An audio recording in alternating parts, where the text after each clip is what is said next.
Hello दोस्तों, welcome to my YouTube channel. कैसे हैं आप सभी? उम्मीद करते हैं आप सभी अच्छे होंगे। आज के सेशन में दोस्तों बात करने वाले क्लास 10th का ऑब्जेक्टिव एमसीक्यू। तो क्लास 10th का साइंस होने वाला है, बहुत जब होगा, लाजवाब होगा, मोस्ट होगा, बहुत महत्वपूर्ण होगा। आपके परीक्षा में कई बार पूछा गया है, इसलिए मैंने 1 से लेकर 100 प्रश्न को लेकर आया है। सभी लोग फटाफट एक दूसरे को शेयर कर। पहला जो प्रश्न होगा ध्यान से समझिएगा दोस्तों। पहला जो प्रश्न है मोस्ट है, जरा ध्यान से समझिएगा। पहला प्रश्न कह रहा है, पहला प्रश्न में कि प्रकाश की किरण सतह से टकराकर उसी माध्यम में वापस लौटना कहलाता है। देखिए दोस्तों, जब कोई प्रकाश की किरणें, जैसे मान लीजिए चिकनी कोई सतह है और इस चिकनी सतह से कोई प्रकाश की किरणें आया, टकराया और टकराने के बाद उसी माध्यम में वापस चला गया, तो फिर कह रहा है कि प्रकाश के किसी सतह से टकराना, उसी माध्यम में वापस लौटना। प्रकाश आया, टकराया, उसी माध्यम में वापस लौटना क्या कहलाता है दोस्तों? प्रकाश का परावर्तन कहलाएगा। तो आपका आंसर हो जाएगा दोस्तों विच द राइट आंसर। यानी जब कोई प्रकाश की किरणें है ना आती है और किसी चिकनी सतह से टकराती है और पुनः उसी माध्यम में वापस रिटर्न हो जाती है, तो इस प्रकार की घटना को प्रकाश का परावर्तन कहते हैं। मैंने क्लास में आपको पढ़ाया भी था। चलिए अगला प्रश्न को देखिएगा। प्रश्न नंबर 2 है, जरा ध्यान से देखिएगा। प्रश्न नंबर 2 है, कह रहा कि परावर्तन के नियम के अनुसार आपतन कोण बराबर होता है। देखिए दोस्तों, जब कोई प्रकाश की किरणें किसी चिकनी सतह से, जैसे मान लीजिए कोई चिकनी सतह है, तो इससे कोई प्रकाश की किरणें आया, टकराने के बाद वह उसी माध्यम वापस चला गया, तो फिर कह रहा है कि प्रकाश के नियम के अनुसार आपतन कोण क्या कहते हैं दोस्तों? आने वाली प्रकाश की किरण और अभिलंब से, आने वाली प्रकाश की किरण और अभिलंब से बने कोण को आपतन कोण कहते हैं। तो आपतन कोण बराबर होगा तो क्या होगा दोस्तों? परावर्तन कोण होगा। क्या होगा? परावर्तन कोण। यानी कहने का मतलब है कि आपतन कोण आई बराबर दोस्तों है कोण आर होता है ना। ये क्या होता है? प्रकाश के परावर्तन के नियम का रूल है। ठीक है, चलिए अगला प्रश्न को देखिएगा। प्रश्न नंबर दोस्तों क्या हो जाएगा? प्रश्न नंबर 3 कह रहा है कि आपतित किरण और अभिलंब के बीच का कोण कहलाता है। आपतित किरण यानी आपतित प्रकाश की किरण और अभिलंब के बीच के कोण कहलाता है। अभी अभी मैंने बताया, ध्यान से देखिएगा। कोई चिकनी सतह रहेगा, तो कोई चिकनी सतह से, ध्यान से समझिएगा दोस्तों, आने वाली प्रकाश की किरण आया और दर्पण से टकराने के बाद वह उसी माध्यम में वापस चला गया। जब भी चला जाए तो अभिलंब के साथ क्या होगा दोस्तों? कोण बनाएगा। तो देखिए, आपतित किरण और अभिलंब से बने कोण को आपतन कोण कहते हैं। क्या कहते हैं? आपतन कोण। तो लिख दीजिएगा आपतन कोण। आपतन कोण हो जाएगा। क्या हो जाएगा? आपतन कोण। यानी आई जो होगा दोस्तों क्या हो जाएगा? आपतित किरण और अभिलंब के बीच के कोण को क्या कहेंगे? आपतन कोण कहेंगे। परावर्तन कोण दिया है, अपवर्तन कोण दिया, आपतन कोण दिया, विचलन कोण दिया है। तो आपका दोस्तों आंसर हो जाएगा सी इज द राइट आंसर। ठीक है, अगला प्रश्न को ध्यान से देखिएगा। प्रश्न नंबर दोस्तों 4 है। प्रश्न नंबर 4 परावर्तित किरण और अभिलंब के बीच का कोण कहलाता है ना। आपतन कोण कहलाएगा, परावर्तन कोण कहलाएगा, अपवर्तन कोण कहलाएगा कि क्रांति कोण कहलाएगा। देखिए, परावर्तित किरण, जब कोई प्रकाश की किरण किसी चिकनी सतह से टकराने के बाद उसी माध्यम में लौट जाती है, जब कोई प्रकाश की किरण दर्पण से टकराने के बाद उसी माध्यम में लौट जाती है, तो अभिलंब के साथ वो क्या बनाती है? कोण बनाती है। यानी ये वाला कोण जो होता है परावर्तित कोण, यानी ये परावर्तित किरण और अभिलंब से बने कोण को परावर्तन कोण क्या बोलते हैं? परावर्तन कोण बोलते हैं। ठीक है, तो परावर्तन कोण यहाँ पर देखिए कर आपतन कोण होगा, परावर्तन कोण होगा कि अपवर्तन कोण होगा कि क्रांति कोण होगा। तो आपका आंसर हो जाएगा दोस्तों B is the right answer. यहाँ पर हो जाएगा परावर्तन कोण। ठीक है, अगला प्रश्न देखिएगा दोस्तों। प्रश्न नंबर दोस्तों है ना, प्रश्न नंबर जो होगा कर आपतित किरण, परावर्तित किरण और अभिलंब होते हैं। आपतित किरण और परावर्तित किरण और अभिलंब दोस्तों तीनों एक ही बिंदु पर होते हैं, ये ध्यान में रखिएगा। तो यहाँ पर देखिए मैंने एक बना दिया समतल, और इससे आने वाली प्रकाश की किरण आया, दर्पण से टकराने के बाद वह उसी माध्यम में वापस चला गया, तथा यहाँ पर बनेगा क्या? अभिलंब बनेगा। क्या बन जाएगा? अभिलंब। तो अभिलंब ये तीनों क्या है दोस्तों? एक ही बिंदु पर है। तो यहाँ पर देखिए ऑप्शन में क्या करा है? अलग अलग तल में होते हैं, एक ही तल में होते हैं, समांतर होते हैं, इनमें से कोई नहीं। तो आपका हो जाएगा दोस्तों B is the right answer, एक ही तल में। आपका आंसर होगा B is the right answer. अगला प्रश्न को देखते हैं। अगला प्रश्न, अगर यहाँ तक प्रश्न आपको बढ़िया समझ में आया दोस्तों, तो चैनल को फॉलो कर लीजिएगा और वीडियो को लाइक कर दीजिएगा। आइए अगला प्रश्न को चलते हैं। प्रश्न नंबर अगला देखिएगा ध्यान से, प्रश्न नंबर 6। प्रश्न नंबर 6 है, करे समतल दर्पण द्वारा बना प्रतिबिंब होता है, वास्तविक होता है, आभासी होता है, उल्टा होता है, छोटा होता है। जैसे मान लीजिए दोस्तों कोई समतल दर्पण है, क्या मान लीजिए इसको समतल दर्पण है, ठीक है। समतल दर्पण है तो आने वाला प्रकाश की किरण आया, यहाँ पर ध्यान से देखिएगा, आने वाला प्रकाश की किरण आया और दर्पण से टकराने के बाद वह उसी माध्यम में चला गया। तो ये तो पता चला कि आने वाली जो प्रकाश की किरण है वो आगे तक बढ़ा होगा, सही बात है, और जो जाने वाली प्रकाश की किरण है वो भी आगे तक गया होगा। यानी थोड़ा सा इसको इधर कर लेते हैं स्लाइड, थोड़ा ये हो जाएगा इस तरह से, तो बनेगा यहाँ पर क्या, ये हो जाएगा प्रतिबिंब। क्या बना, प्रतिबिंब बना, है ना। और ये क्या बना, ये बना वस्तु, ये क्या हो गया, वस्तु। इसको वस्तु कहेंगे चाहे बिंब भी कह सकते हैं। तो आपसे पूछ क्या रहा है, तो देखिए दोस्तों ये काल्पनिक रेखा से बन रहा है, काल्पनिक रेखा से जब बनता है प्रतिबिंब तो उसको क्या बोलते हैं, आभासी प्रतिबिंब बोलते हैं। तो आपका आंसर हो जाएगा बीज द राइट आंसर। क्या हो जाएगा, बीज द राइट आंसर। अगला प्रश्न पर चलते हैं, आभासी होगा। अगला प्रश्न पर चलते हैं, प्रश्न नंबर दोस्तों 7, ध्यान से देखिएगा, प्रश्न नंबर 7। प्रश्न नंबर 7, करा समतल दर्पण में प्रतिबिंब का आकार होता है वस्तु से बड़ा, वस्तु से छोटा, वस्तु के बराबर, आधा। ये आप लोग कमेंट करके जल्दी से बताने का प्रयास करिए, फटाफट से बताइए। चलिए आंसर बताइए क्या होगा। तो देखिए आपको मैंने अभी भी बताया कि कोई समतल मिरर है, मान लीजिए समतल दर्पण है और यहाँ पर आने वाली कोई प्रकाश की किरण ये है मान लीजिए, और दर्पण से टकराकर पुनः उसी माध्यम में चला गया। तो आपको यहाँ पर एक बात और समझना है, क्या समझना है, ध्यान दीजिएगा। यहाँ पर एक बात और समझना है कि मान लीजिए आने वाली जो प्रकाश की किरण है वो आई होगी तो वो आगे तक गई होगी, यानी अनंत तक गई होगी, ठीक है। यहाँ पर लौट कर जो जा रही प्रकाश की किरण मानते हैं दोस्तों क्या होगी, वो भी अनंत तक गई होगी। तो अब देखिए वस्तु क्या है, वस्तु जो है यल लंबाई का है। वस्तु क्या है, अगर यल लंबाई का है तो प्रतिबिंब भी क्या बना, यल लंबाई का ना बना। तो इसका मतलब हो जाएगा कि प्रतिबिंब जो होगा बिंब के बराबर होगा।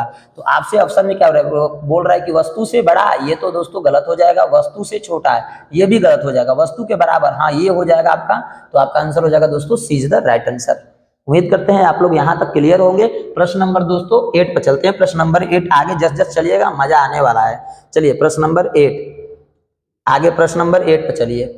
करा समतल दर्पण में वस्तु और प्रतिबिंब की दर्पण से दूरी होती है।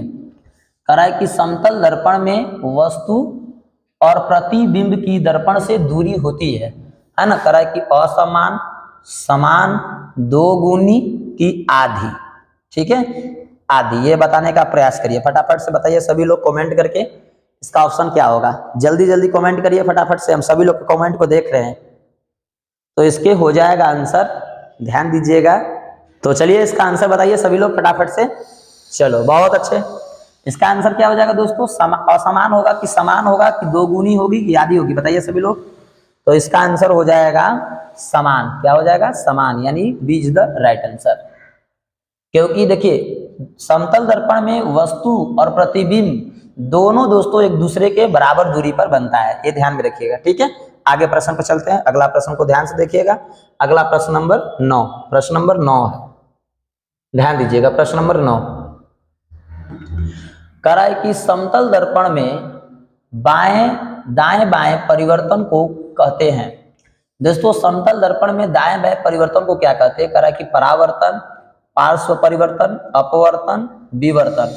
देखिए दाएं बाएं जब परिवर्तित होता है, यानी जब दाएं का चीज बाएं हो जाए और बाएं का चीज दाएं हो जाए, इस प्रकार का जब भी परिवर्तन होता है तो उसको पार्श्व परिवर्तन कहा जाता है। क्या कहता है, पार्श्व परिवर्तन कहा जाता है। तो आपका आंसर हो जाएगा क्या दोस्तों, B is the right answer. तो अगला हम चलते हैं आगे, सभी लोग क्लियर होंगे फटाफट से एक बार सभी लोग है ना कमेंट करके बताओ कि यहाँ तक सभी प्रश्न क्लियर है तो हम आगे बढ़े, ठीक है। चलिए प्रश्न नंबर दोस्तों 10 होगा। प्रश्न नंबर 10 ध्यान से देखिएगा। प्रश्न नंबर 10, प्रश्न नंबर 10, प्रश्न नंबर 10 करा यदि आपतन कोण 40 डिग्री है तो परावर्तन कोण होगा। देखिए हमने अभी अभी बताया आपको कि जब कोई भी प्रकाश की किरणें है ना, कोई भी प्रकाश की किरणें किसी चिकनी सतह पर पड़ती है, तो जैसे चिकनी सतह पर मान लीजिए प्रकाश की किरणें पड़ी, दर्पण से टकराने के बाद वह उसी माध्यम में वापस क्या हो गई, चली गई। तो चली गई तो दोस्तों यहाँ पर क्या होता है, एक अभिलंब बनता है, जैसे हम अभी अभी बना रहे हैं अभिलंब। ये अभिलंब हुआ तो अभिलंब के साथ और परावर्तित कोण के साथ बने कोण को परावर्तन कोण यानी आर, और अभिलंब के साथ और आपतित कोण के साथ बने कोण को आपतन कोण आई। तो आपसे पूछ क्या रहा है, आपतन कोण होगा, सॉरी परावर्तन कोण होगा, तो पहले आपतन कोण देखा जाएगा।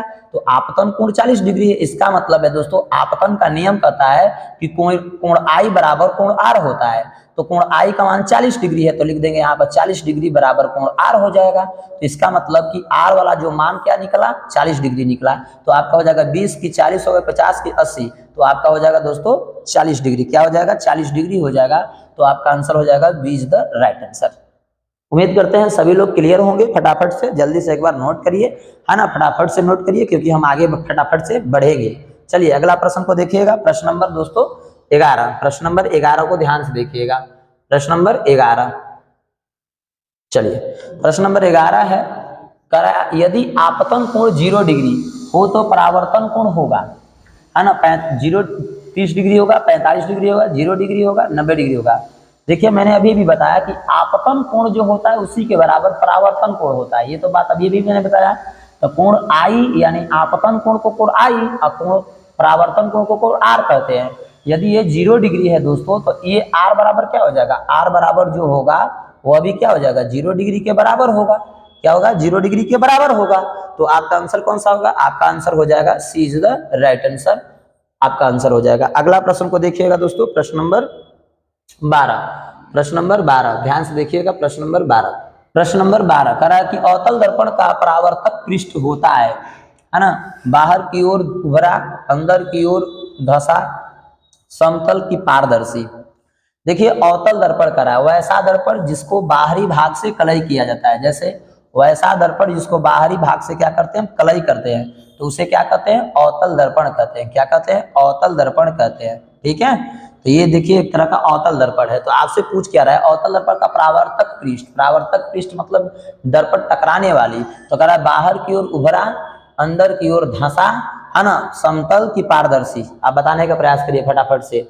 आप देखिए यहाँ पर इधर को भाग को क्या कहते हैं, उभरा कहते हैं। क्या कहते हैं, उभरा कहते हैं, उभरा।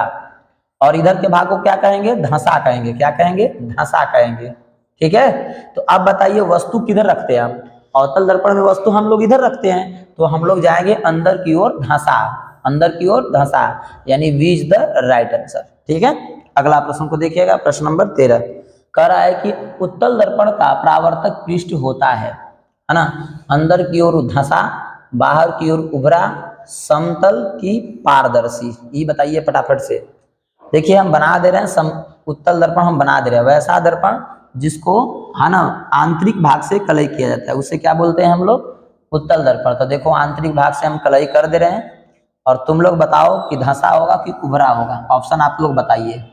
ये हो गया ध्रुव, ये हो गया आपका, है ना, ये अनंत हो जाएगा, इधर अनंत होता है, और इधर होता है आपका यह फोकस, इधर होता है वक्रता। ठीक है, तो उत्तल दर्पण का परावर्तक पृष्ठ होता है, ये बताने का प्रयास करिए फटाफट से सभी लोग। हमने चित्र बता दिया, 4 ऑप्शन दिया गया, जल्दी से बताइए फटाफट से, कमेंट करिए। बहुत अच्छे, सभी लोग बता रहे हो, कमेंट कर रहे हो, बहुत अच्छा। अंदर की ओर धंसा, बाहर की ओर उभरा। तो देखिए बाहर की ओर उभरा होता है, ये बाहर की ओर क्या है, उभरा है, देख लीजिए, क्योंकि सी इधर है, वक्रता केंद्र इधर है, और फोकस बिंदु इधर है, तो इसका उभरा हुआ भाग किधर होगा, इधर होगा, बाहर की ओर। तो आप क्या लिखोगे, बाहर की ओर उभरा हुआ। ठीक है, तो आपका आंसर हो जाएगा दोस्तों B is the right answer, आपका बी हो जाएगा। ठीक है, आगे प्रश्न पर देखिएगा, अगला प्रश्न को ध्यान से देखिए, प्रश्न नंबर दोस्तों 14।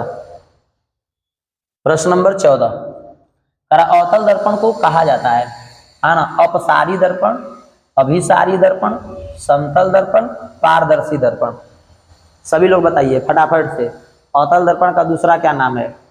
तो अवतल दर्पण का दूसरा नाम क्या है, फटाफट से कमेंट करिए, सभी लोग बताइए। कमेंट भी कर रहे हैं, बहुत अच्छी बात है बेटा, बहुत अच्छी बात है, और आप लोग मजा भी आ रही है आप लोग की, बहुत अच्छी बात है। चलिए बताइए फटाफट से, अवतल दर्पण का दूसरा नाम क्या है, बताइए फटाफट से सभी लोग। हाँ बहुत अच्छे, क्या होगा, बहुत अच्छे।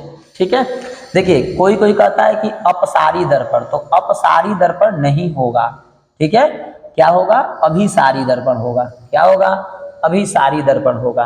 तो आपका आंसर हो जाएगा दोस्तों B is the right answer. अभिसारी दर्पण होगा, ठीक है, क्योंकि ये दर्पण की बात कर रहा है, लेंस की नहीं कर रहा है। लेंस का करता तो अब सारी लेंस की ओर जाते। क्लियर, चलिए आगे बढ़ते हैं। अगला प्रश्न को ध्यान से देखिएगा। अगला प्रश्न आपका प्रश्न नंबर 15, क्वेश्चन नंबर 15 करा उत्तल दर्पण को कहा जाता है? अभिसारी दर्पण, अपसारी दर्पण, समतल दर्पण, अवतल दर्पण। देखिए दोस्तों, उत्तल दर्पण को कहा जाता है, तो उत्तल दर्पण का दोस्तों दूसरा नाम क्या है? अपसारी दर्पण नाम है। क्या है? अपसारी दर्पण। तो आपका आंसर हो जाएगा दोस्तों B is the right answer. अगला प्रश्न को देखिएगा दोस्तों, प्रश्न नंबर 16। प्रश्न नंबर 16 है, ध्यान से देखिएगा। प्रश्न नंबर 16 का उत्तल दर्पण का वह बिंदु जहां मुख्य अक्ष दर्पण को काटता है कहलाता है। यानी वैसा बिंदु जहां पर अवतल दर्पण हो चाहे उत्तल दर्पण हो, है ना, मुख्य अक्ष उसको काटे। जैसे मान लीजिए हमने अवतल दर्पण बनाया और उसको मुख्य अक्ष क्या कर दिया दोस्तों? दर्पण को काट दिया। तो जब दर्पण को काटता है तो क्या कहलाता है? ध्रुव कहलाता है। क्या कहलाएगा? ध्रुव। और ये क्या हो जाएगा? फोकस हो जाएगा, ये वक्रता त्रिज्या हो जाएगी। ठीक है, तो आपसे पूछ रहा है कि दर्पण का वह बिंदु जहां मुख्य, है ना, मुख्य अक्ष दर्पण को काटता है, दर्पण को काट दे, तो क्या कहलाएगा दोस्तों? फोकस कहलाएगा कि ध्रुव कहलाएगा कि वक्रता केंद्र कहलाएगा कि प्रकाश की केंद्र कहलाएगा? तो दोस्तों जब दर्पण को काटती है तो दर्पण को काटने वाले बिंदु को क्या कहते हैं? ध्रुव कहते हैं, इंग्लिश में उसको पोल कहते हैं। तो हो जाएगा आपका answer B is the right answer. B is the right answer. अगला प्रश्न को देखिएगा दोस्तों, प्रश्न नंबर 17। प्रश्न नंबर 17 है,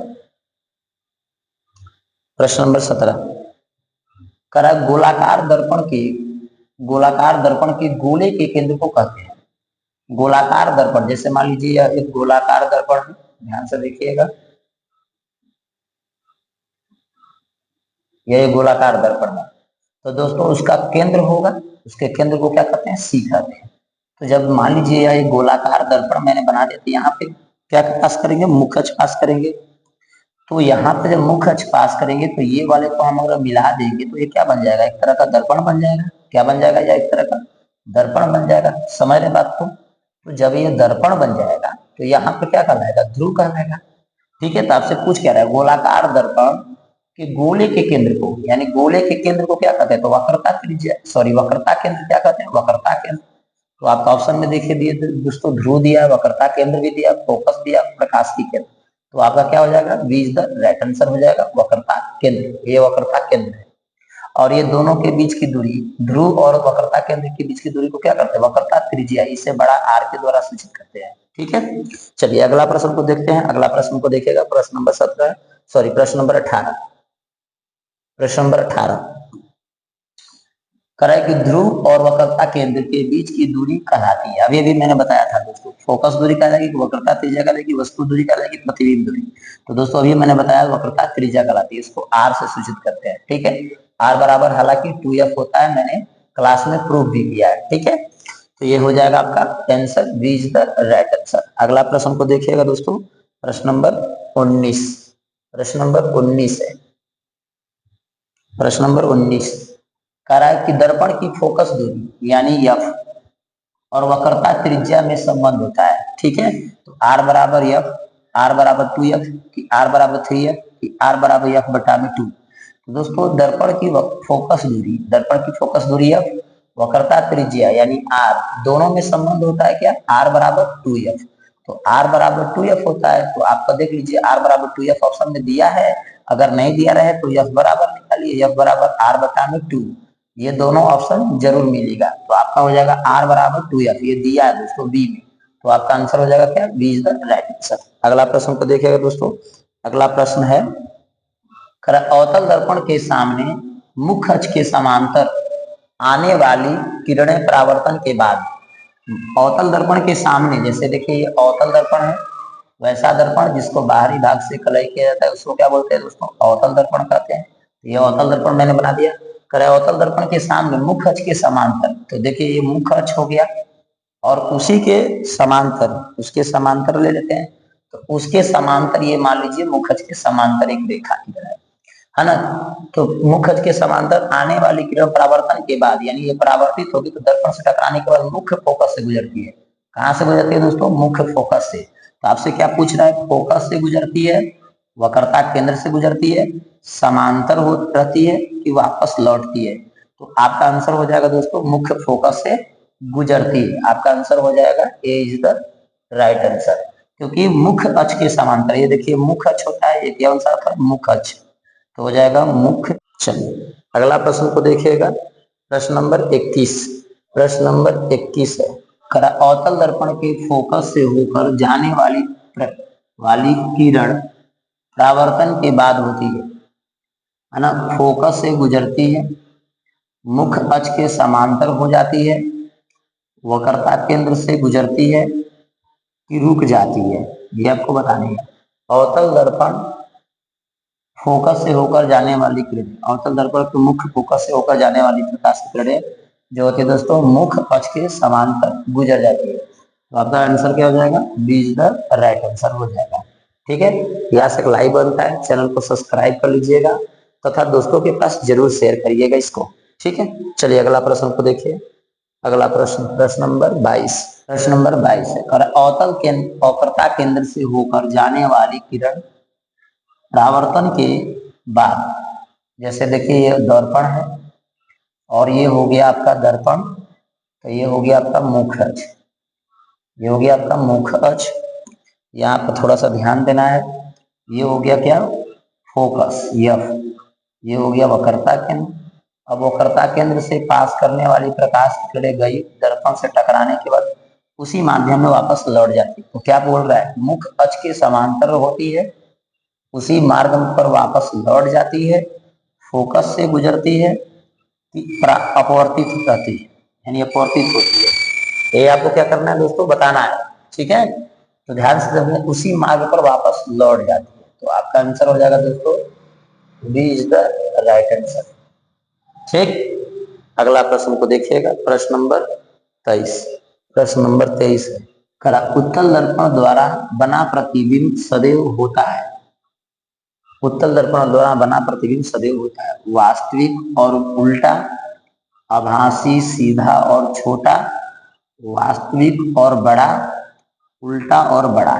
ठीक है, तो ये हो जाएगा, आपको बताना है उत्तल दर्पण द्वारा बना प्रतिबिंब होता है। तो दोस्तों उत्तल दर्पण के द्वारा हमेशा आभासी, सीधा और छोटा बनता है प्रतिबिंब। तो आपका आंसर हो जाएगा B is the right answer. ठीक है, इसका आंसर क्या हो जाएगा? B is the right answer. तो फटाफट से एक बार शेयर कर दीजिए और वीडियो कैसा जा रहा है एक बार आप लोग कमेंट करके बताने का प्रयास करिए। ठीक है, चलिए इसका उत्तर आप लोग बी हो जाएगा। अगला हम प्रश्न बता रहे हैं, अगला प्रश्न को ध्यान से समझने का प्रयास करिएगा। चलिए अगला प्रश्न आप लोगों के लिए जरा ध्यान से देखिएगा। अगला प्रश्न आप लोगों के लिए 24, प्रश्न नंबर 24। चलिए प्रश्न नंबर 24, अवतल दर्पण में वस्तु को फोकस और ध्रुव के बीच रखने पर प्रतिबिंब होता है, ये बताने का प्रयास करिए। अवतल दर्पण में वस्तु को फोकस और ध्रुव के बीच, यानी एफ और पी के बीच रखने पर हन होगा वास्तविक और उल्टा, आभासी सीधा और बड़ा, वास्तविक और छोटा, समान आकार का। ये आपको बताना है, 4 ऑप्शन है। जल्दी से फटाफट से बताइए एक बार, सभी लोग फटाफट से इसका आंसर बताइए, सभी लोग फटाफट से। तो चलिए देखिए ध्यान से, जब ये अवतल दर्पण की बात करा तो मैं एक अवतल दर्पण बना लेता हूं। ठीक, ध्यान दीजिएगा, मैंने अवतल दर्पण बना लिया, वैसा दर्पण जिसको बाहरी भाग से कलाई करके वो अवतल दर्पण हो गया। ये ध्रुव हो गया, ये फोकस हो गया, है ना, ये फोकस हो गया, ये वक्रता केंद्र हो गया। ठीक, यहाँ तक तो बात क्लियर हो गई। अब यहाँ पर आपको ध्यान देनी है, ध्यान ये देनी है कि करे कि फोकस और ध्रुव के बीच, तो देखिए फोकस और ध्रुव के बीच मैंने ये वस्तु ए और बी रख दिया है। ठीक, अब मुख्य अक्ष के समांतर आने वाली प्रकाश की किरणें आई, दर्पण से टकराने के बाद मुख्य फोकस से गुजर गई। एक प्रकाश की किरण सी से गया और दर्पण से टकराने के बाद वह उसी माध्यम में वापस चला गया। ठीक, लेकिन दोस्तों पता चला कि आगे तक उसी तरह से जा रहा था, यह भी पता चला कि आगे तक उसी तरह से जा रहा था और दोनों एक दूसरे पर मिल गया। तो ये हो गया ए डैश, ये हो गया बी डैश। तो प्रतिबिंब अब कहाँ बना? अब देखिए प्रतिबिंब क्या पूछ रहे हैं आपसे, वास्तविक और उल्टा, ये तो दोस्तों बना ही नहीं क्योंकि सीधा बना है।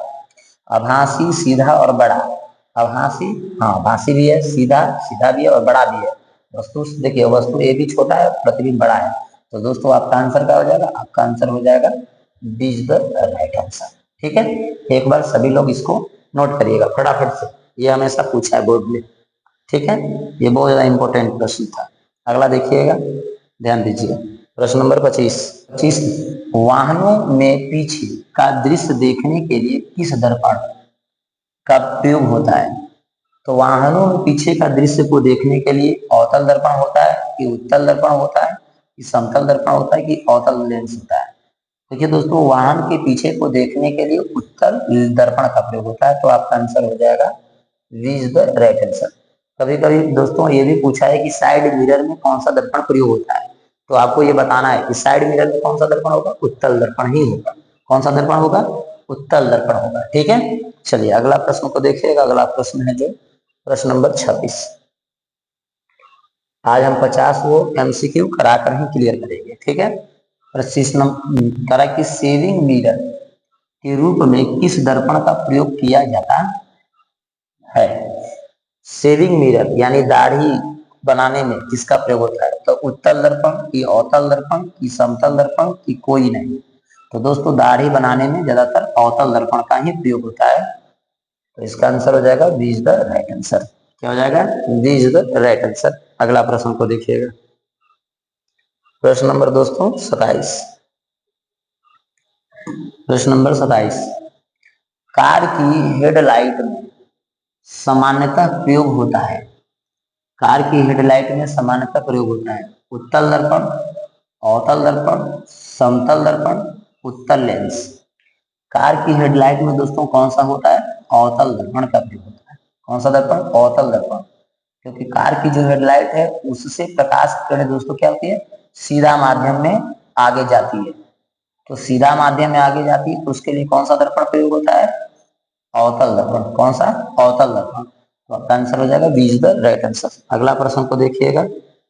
अगला प्रश्न जो है ध्यान से देखिएगा, प्रश्न नंबर 28 कह रहा है कि सौर भट्ठी में सूर्य की किरणों को केंद्रित करने के लिए प्रयोग किया जाता है। तो दोस्तों सूर्य भट्ठी में है ना, किरणों को केंद्रित करने के लिए किया जाता है, तो अवतल दर्पण का प्रयोग होता है। इसका अवतल दर्पण का, तो आपका आंसर हो जाएगा दोस्तों B is the right answer, अवतल दर्पण। अगला प्रश्न को देखिएगा, प्रश्न नंबर 29 करा दर्पण सूत्र है। तो दोस्तों दर्पण सूत्र होता है 1/f बराबर 1/v प्लस 1/u। ठीक है, जहां है ना, जहां जहां एफ जो होगा वो फोकस दूरी होगा। क्या होगा? फोकस दूरी, ये ध्यान में रखिएगा। ठीक है, भी जो होगा प्रतिबिंब दूरी होगा। क्या होगा? प्रतिबिंब।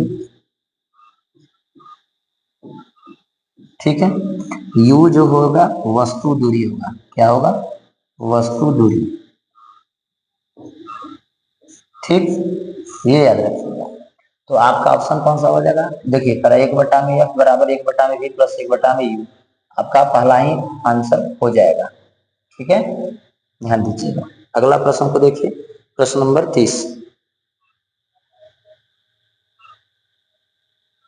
प्रश्न नंबर 30, प्रश्न नंबर 30, दर्पण का आवर्धन होता है। चलिए इसको बताइए, दर्पण का आवर्धन क्या होगा? सभी लोग कमेंट करके बताइए। एम बराबर बी बटा में यू, एम बराबर माइनस बी बटा में यू, एम बराबर यू बटा बी, एम बराबर एफ बटा में यू। जल्दी से सभी लोग बताइए कमेंट करके फटाफट से, सभी लोग बताइए फटाफट से इसका आंसर क्या होगा। तो दोस्तों इसका आंसर हो जाएगा क्या, है ना, यम बराबर यानी मैग्निफिकेशन बराबर हो जाएगा, है ना, प्रतिबिंब की ऊंचाई, प्रतिबिंब की ऊंचाई ऊंचाई बटा में बिंब की ऊंचाई, ये हो जाएगा बिंब का ऊंचाई। ठीक है, तो यानी मैग्निफिकेशन यम बराबर हो जाएगा h1 बटा में h2। तो ये हो जाएगा यम बराबर h1 बटा में h2, यानी प्रतिबिंब की ऊंचाई तो माइनस भी बटा में u। तो माइनस भी बटा में u कौन सा है? तो आपका ऑप्शन में बी में दिया है, तो आपका आंसर हो जाएगा B is the right answer. जल्दी से नोट कर लीजिएगा इसको। अगला प्रश्न को देखिएगा, प्रश्न नंबर 30। ये हो जाएगा प्रश्न नंबर 30, सॉरी प्रश्न नंबर 31, 30 तो हो गया। कर आवर्धन का धनात्मक मान बताता है कि प्रतिबिंब उल्टा है कि सीधा है कि हमेशा वास्तविक है कि हमेशा छोटा है। देखिए आवर्धन का मान धनात्मक, ये पॉजिटिव अगर आवर्धन आ गया यानी मैग्निफिकेशन प्लस में आ गया, ठीक, प्लस में वैल्यू आ गया तो ध्यान में रख लीजिएगा कि प्रतिबिंब क्या है, सीधा है। क्या है प्रतिबिंब, सीधा है। आपका आंसर हो जाएगा B is the right answer. यदि आवर्धन माइनस में दर्शाएगा, क्या दर्शाएगा, माइनस का वैल्यू, तो सोच लीजिएगा प्रतिबिंब क्या है, उल्टा है। ये बात ध्यान में रखिएगा, ठीक है। चलिए अगला प्रश्न को देखते हैं। अगला प्रश्न जो है प्रश्न नंबर 31, सॉरी प्रश्न नंबर 32। आवर्धन का ऋणात्मक मान बताता है कि प्रतिबिंब सीधा है, उल्टा है, हमेशा आभासी है ना, समान आकार का। देखिए ऋणात्मक मान बोल रहा है, ऋणात्मक मान रहता क्या बताएगा, उल्टा। हमने इससे पहले ही बता दिया था, तो आपका आंसर हो जाएगा B is the right answer. चलिए अगला प्रश्न को देखिए। अगला प्रश्न है प्रश्न नंबर 32। प्रश्न नंबर 33। प्रकाश का एक पारदर्शी माध्यम से गुजरने दूसरे माध्यम में जाने पर मुड़ना क्या कहलाता है। जैसे देखिए मान लीजिए यह कोई एक माध्यम है, ये क्या है, सघन माध्यम, इसका अपर्तनांक जो है मान लो न्यूट्री है, सघन सघन, ठीक, और ये हो गया विरल। तो जब कोई प्रकाश की किरण आया, ठीक है, आने के बाद क्या होता है, ध्यान दीजिए, आने के बाद ये अभिलंब है, ध्यान से समझिएगा, अभिलंब की ओर क्या हो जाएगा दोस्तों, झुक जाता है। प्रकाश की तरह अभिलंब की ओर क्या होता है, झुक जाता है, ठीक है। तो आपसे क्या पूछ रहा है, ध्यान दीजिए, प्रकाश का एक पारदर्शी माध्यम से दूसरे माध्यम में जाने, है ना, जाने पर मुड़ना कहलाता है, परावर्तन कहलाएगा, अपवर्तन कहलाएगा, कि प्रकीर्णन कहलाएगा, कि विवर्तन कहलाएगा। जैसे कांच एक माध्यम है, ठीक है, एक माध्यम दूसरे माध्यम से चला गया प्रकाश, तो क्या कहलाएगा ये दोस्तों, क्या कहलाएगा, अपवर्तन कहलाएगा, अपवर्तन कहलाएगा। तो ये हो जाएगा आपका B is the right answer, अपवर्तन, ठीक है। चलिए अगला प्रश्न को देखिएगा। अगला प्रश्न है जो प्रश्न नंबर 34। प्रश्न नंबर 34, प्रकाश के अपवर्तन का मुख्य कारण क्या है ना, प्रकाश की चाल में परिवर्तन, प्रकाश का रुकना, प्रकाश का समाप्त होना, प्रकाश का रंग बदलना। देखिए दोस्तों प्रकाश के अपवर्तन का मुख्य कारण पूछ रहा है, तो प्रकाश के अपवर्तन का मुख्य जो कारण होगा वो हो जाएगा प्रकाश का परावर्तन होना, सॉरी प्रकाश के चाल में परावर्तन होना। तो आपका आंसर हो जाएगा ए इज द राइट आंसर, ठीक है। अगला प्रश्न को देखिएगा। प्रश्न नंबर दोस्तों 35।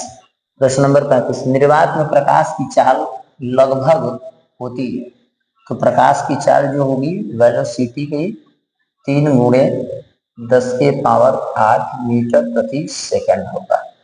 तो आपका देख लीजिएगा कौन सा ऑप्शन में है, तो ये हो जाएगा आपका B is the right answer, ठीक है। चलिए अगला प्रश्न को देखिएगा। अगला प्रश्न जो दोस्तों 35 है, सॉरी 35 नहीं 36। अगला प्रश्न क्या है, 36 है। चलिए अगला प्रश्न को देखिएगा। चलिए प्रश्न नंबर 36 है, प्रकाश की चाल सबसे अधिक होती है, किसमें होती है, जल में होती है, कांच में होती है, कि निर्वात में होती है, कि हीरे में होती है। चलिए बताइए प्रकाश की चाल सबसे अधिक किसमें होती है, तो प्रकाश की चाल सबसे अधिक निर्वात में होती है। तो आपका आंसर हो जाएगा सी इज द राइट आंसर। अगला प्रश्न है प्रश्न नंबर 37, वायु से कांच में जाने पर प्रकाश की चाल, है ना, वायु से कांच में जाने पर प्रकाश की चाल बढ़ती है, घटती है, समान रहती है, शून्य हो जाती है। देखिए वायु से प्रकाश की चाल में, सॉरी वायु से कांच में जाने पर, तो वायु से जब भी कांच में आप जाइएगा तो प्रकाश की चाल क्या हो जाएगी, घट जाएगी दोस्तों। तो आपका आंसर हो जाएगा B is the right answer. अगला देखिए, अगला प्रश्न प्रश्न नंबर 38। प्रश्न नंबर 38 है, वायु से कांच में जाने पर प्रकाश की चाल, प्रकाश की किरण है वायु से कांच में, तो जब भी वायु से कांच में जाएगी प्रकाश की चाल होगी, प्रकाश की किरण वायु से कांच में जाने पर प्रकाश की किरण अभिलंब की ओर झुकती है, अभिलंब की से दूर मुड़ती है, वापस लौटती है, रुक जाती है। दोस्तों देखिए ध्यान से समझिए, ये कांच मान लो, ठीक, ये कांच हो गया, और ये वायु से आने वाले प्रकाश की किरण मान लीजिए आया, ये अभिलंब की ओर झुक जाएगा, ठीक है। और जब अभिलंब की ओर झुकेगा तो ये अभिलंब से दूर हटता है, ठीक है। तो आपसे क्या पूछ रहा है कि अभिलंब की ओर मुड़ जाती है, हाँ ये अभिलंब की ओर क्या हो रही है, मुड़ रही है। तो आपका आंसर क्या हो जाएगा दोस्तों, ए इज द राइट आंसर हो जाएगा, ठीक। वायु से कांच में जाने पर प्रकाश की किरण क्या होती है, अभिलंब की ओर मुड़ जाती है। अगला प्रश्न को देखिएगा, प्रश्न नंबर 39। कांच से वायु में जाने पर प्रकाश की किरण होती है, कांच है, जैसे ये कांच हो गया, इस कांच से वायु में जाना है, तो जैसे कांच से वायु में जाएगी तो इससे ये प्रकाश की किरण मान लीजिए जा रही है, तो यहाँ पर क्या हो जाएगा, अभिलंब हो जाएगा, तो ये क्या हो जाएगा, अभिलंब से दूर हो जाएगा, ठीक है। थोड़ा सा यहाँ पर एरो गड़बड़ हो गया, ये इस तरह से हो जाएगा, ठीक। तो क्या पूछ रहा है, कांच से वायु में जाने पर अभिलंब की ओर मुड़ती है, अभिलंब से दूर मुड़ती है, रुक जाती है, सीधी वापस जाती है। तो दोस्तों अभिलंब से दूर मुड़ती है, ये आपका हो जाएगा बीच द राइट आंसर, ठीक। अगला प्रश्न को देखिएगा, प्रश्न नंबर 40। प्रश्न नंबर 40 है, अपवर्तन के नियम को किस वैज्ञानिक के नाम से जाना जाता है। तो दोस्तों अपवर्तन के नियम को स्नेल का नियम कहते हैं, क्या कहते हैं, स्नेल का नियम। स्नेल का नियम यानी माध्यम का नियतांक इज इक्वल टू साइन आई बटा में साइन आर होता है, ठीक है। ये होती है, जैसे कोई कांच है मान लीजिए, तो कांच में आने वाली प्रकाश की किरणें जो होती है इस तरह से मान लीजिए आई, तो आने के बाद यह अभिलंब की ओर झुकती है, झुक गई अभिलंब की ओर, तो ये वाला जो कोण होता है, ध्यान से देखिएगा, ये वाला जो कोण होगा, ये वाला जो कोण बनता है वो आर, ये वाला कोण जो बनेगा वो आई। तो होता है क्या, ध्यान दीजिएगा, होता है साइन आई बटा में साइन आर, ठीक है। और साइन आई बटा में साइन आर क्या माध्यम को दर्शाता है, यह बात किसने बताया था, स्नेल साहब ने बताया था, इसलिए स्नेल का नियम कहा जाता है, ठीक है। तो आपका आंसर क्या हो जाएगा दोस्तों, आपका आंसर हो जाएगा B is the right answer, ठीक। अगला प्रश्न को देखिएगा, प्रश्न नंबर 41। स्नेल के नियम के अनुसार होता है साइन आई बटा में साइन आर नियतांक होता है, तो ये आपका हो जाएगा ए इज द राइट आंसर। अगला प्रश्न को देखिएगा, प्रश्न नंबर 42। प्रश्न नंबर 42 का अपवर्तनांक की कोई है ना मीटर इकाई होती है, नहीं, इकाई नहीं होती है। मीटर इकाई होती है, नहीं, ये तो होती नहीं, मीटर इकाई नहीं होती है, हाँ ये नहीं होती है। न्यूटन इकाई होती है, ये भी गलत। जूल की इकाई होती है, ये भी गलत। तो दोस्तों आपका आंसर हो जाएगा B is the right answer, ठीक। इसका कोई अपवर्तनांक का कोई इकाई नहीं होता है, क्या होता है, अपवर्तनांक का कोई इकाई नहीं होता है, ठीक है। ये बात को नोट कर लीजिएगा। चलिए प्रश्न नंबर 43 अपवर्तनांक का सूत्र है, तो अपवर्तनांक का दोस्तों सूत्र होता है सी बराबर एन बराबर सी बटा में भी, ठीक है। तो आपका आंसर हो जाएगा B is the right answer. अगला प्रश्न को देखिएगा, प्रश्न नंबर 44। किसी माध्यम का अपवर्तनांक अधिक होने पर उसमें प्रकाश की चाल होती है, जिसका माध्यम का अपवर्तनांक अगर अधिक हो गया, म्यू का मान दोस्तों क्या हो गया, अधिक हो गया, है ना, ग्रेटर हो गया, 1 से बड़ा हो गया, तो अधिक होगा तो अधिक होती है, कम होती है, समान रहती है, अनंत होती है, ये ध्यान देना, यानी प्रकाश की चाल की बताना है। तो देखिए दोस्तों अपवर्तनांक अधिक हो गया तो चाल क्या हो जाएगी, कम हो जाएगी, तो आपका आंसर हो जाएगा B is the right answer, ठीक है। अगला प्रश्न को देखिएगा, प्रश्न बहुत मजेदार है, इजी है, और कई बार बोर्ड में पूछा भी गया है, ध्यान में रखिएगा। और ये सभी तमाम प्रश्न जो है बोर्ड में पूछा हुआ मैंने सेलेक्ट किया है, ठीक है, आपके बोर्ड एग्जाम के लिए बहुत हेल्पफुल होने वाला है। तो देखिए अगला क्या करें कि अधिक अपवर्तनांक वाला माध्यम प्रकाशीय रूप से कहलाता है। तो दोस्तों अधिक अपवर्तनांक वाला माध्यम प्रकाशीय रूप से कहलाता है, विरल कहलाएगा कि सघन कहलाएगा कि अपारदर्शी कहलाएगा कि परावर्तक कहलाएगा। देखिए अधिक अपवर्तनांक वाला, जब अधिक अपवर्तनांक वाला माध्यम होगा तो स्वाभाविक क्या कहलाएगा दोस्तों, सघन कहलाएगा। तो आपका आंसर हो जाएगा B is the right answer, सघन। ठीक है, अगला प्रश्न है, अगला प्रश्न को ध्यान से देखिएगा। प्रश्न नंबर 46, सघन माध्यम से विरल माध्यम में जाने पर प्रकाश, है ना, जाने पर प्रकाश अभिलंब की ओर मुड़ जाती है, अभिलंब से दूर मुड़ता है, रुक जाता है, वापस लौटता है। दोस्तों सघन माध्यम, ये देखिए सघन है, ये देखिए विरल है, जाने पर सघन से विरल में जाने पर, तो सघन से विरल विरल में जाएगा। जैसे देखिए सघन हो गया, ठीक, और इससे विरल हो गया, तो ये हो गया आपका अभिलंब। क्या हो गया? अभिलंब। तो मान लीजिए कोई प्रकाश का किरण है गया, तो ये दूर हटता है, तो अभिलंब से अभिलंब की ओर मुड़ती है, ये तो गलत हो गया, अभिलंब से दूर हटती है, ये सही हो गया। तो आपका आंसर हो जाएगा D is the right answer. ठीक, अगला प्रश्न को देखिएगा, प्रश्न नंबर 47,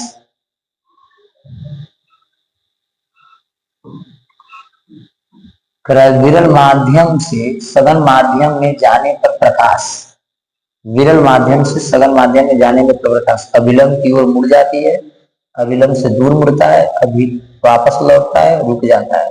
तो दोस्तों अभिलंब की ओर मुड़ जाती है, ये आपका हो जाएगा ए इज द राइट आंसर। ठीक, अगला प्रश्न को देखिएगा, प्रश्न नंबर दोस्तों 48 है। प्रश्न नंबर 48, यदि प्रकाश की किरण अभिलंब के साथ आपतित हो तो वह है, यदि प्रकाश की किरण अभिलंब के साथ आपतित हो तो देखिए दोस्तों प्रकाश की किरण अभिलंब के साथ, तो देखिए प्रकाश की किरण ये हो गया, ये मान लीजिए कोई माध्यम, ये हो गया प्रकाश की किरण, और प्रकाश की किरण कैसी है? अभिलंब की ओर में, अभिलंब की दिशा में, यानी अभिलंब की दिशा में इस तरह से प्रभावित होगी, तो बहुत अधिक मुड़ती है, ये तो बिल्कुल गलत हो गया। बिना विचलन के आगे बढ़ती है, ये दोस्तों हो जाएगा, बिना विचलन के आगे बढ़ेगी, तो आपका आंसर हो जाएगा B is the right answer. ठीक है, अगला प्रश्न को देखिएगा, प्रश्न नंबर दोस्तों 49, प्रश्न नंबर 49 है, अपवर्तन के समय प्रकाश की आवृत्ति, है ना, बढ़ती है, घटती है, नहीं बदलती है, शून्य हो जाती है। दोस्तों अपवर्तन के समय प्रकाश की आवृत्ति क्या होती है? नहीं बदलती है, तो आपका आंसर हो जाएगा सी इज द राइट आंसर, आवृत्ति नहीं बदलती है, ये बात ध्यान रखिएगा। चलिए अगला प्रश्न को देखते हैं, और ये लास्ट प्रश्न है, ध्यान से समझने का प्रयास करिएगा। उसके बाद दोस्तों 50 प्रश्न हम कल बनाएंगे, कल बताएंगे, ठीक है।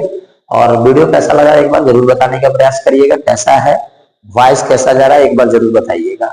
वीडियो अच्छा लगेगा तो लाइक करिएगा, चैनल को सब्सक्राइब कर लीजिएगा, दोस्तों के पास जरूर शेयर करिएगा। आइए प्रश्न को देखते हैं, प्रश्न नंबर 50, अपवर्तन के समय प्रकाश की चाल, है ना, बदलती है, हमेशा समान रहती है, शून्य हो जाती है, अनंत हो जाती है।